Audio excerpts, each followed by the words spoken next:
The takeover of the defunct Skybank PLC by Polaris Bank Limited is still a major concern to some investors. The question of saving the bank from unforeseen risks, however, cuts across all forms of enterprises. During the week, we had this chat with the new president of the Risk Management Association of Nigeria, Mr. Magnus Unoka, when they visited the Nigerian Stock Exchange. He explained some of the measures being adopted to mitigate risks in the bank and, of course, the non-bank system.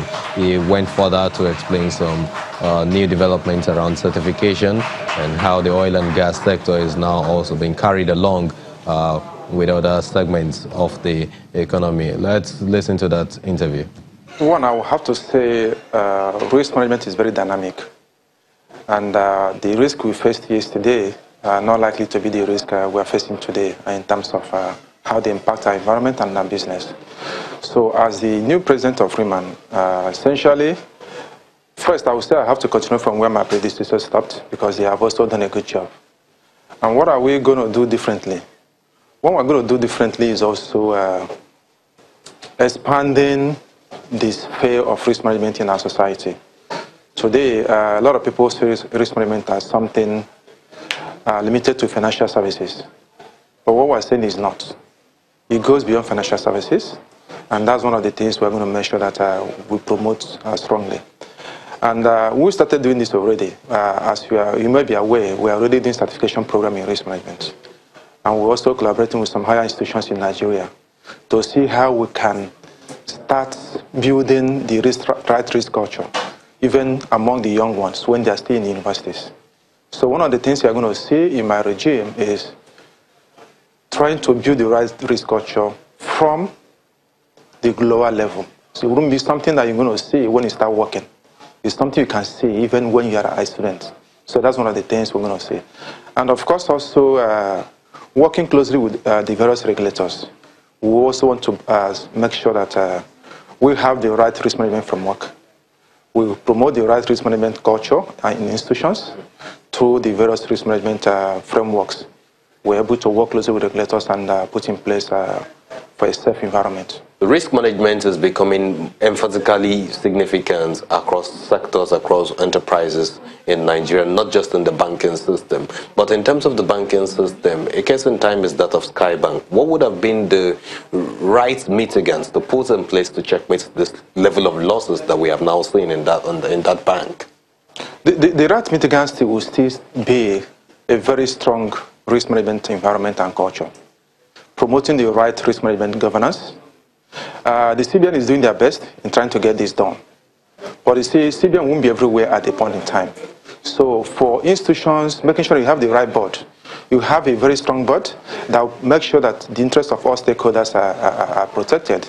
And that's what we're preaching against. So such things, even the fact that business is about, banking is about taking risk, those risks will be there. But the most important is being able to identify that risk early enough and put measures in place to mitigate them. So yes, what has happened recently, I don't see it as something that is very, very predominant in the financial system today.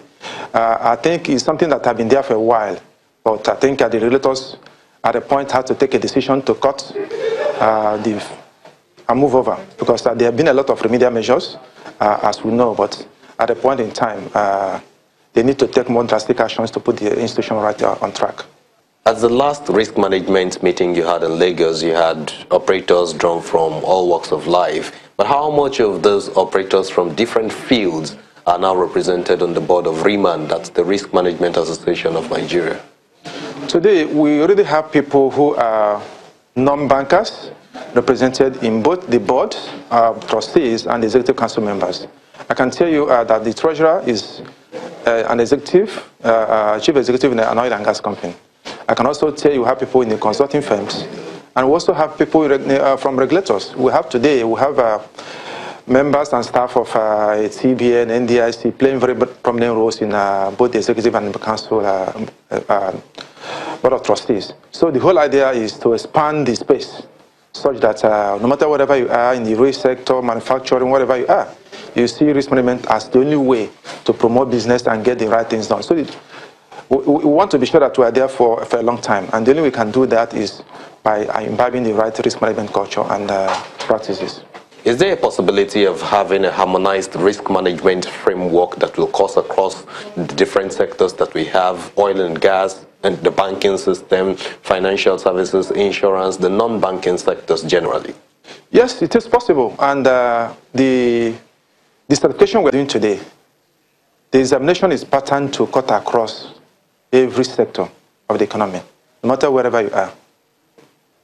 We're also promoting a public sector engagement. In fact, today, it might not be during my own time, but I think then the risk management want to see a situation where we have a national risk commission, where there should be an integrated approach to even managing public sector risk. So essentially, it's a journey for us, but we'll get there. But what we're doing right now is to make sure that we expand the scope for risk management in the society so that people don't see it as a financial services thing only. It has to go beyond financial services. Want to see it in agri sector, want to see it in manufacturing, want to see it in aviation.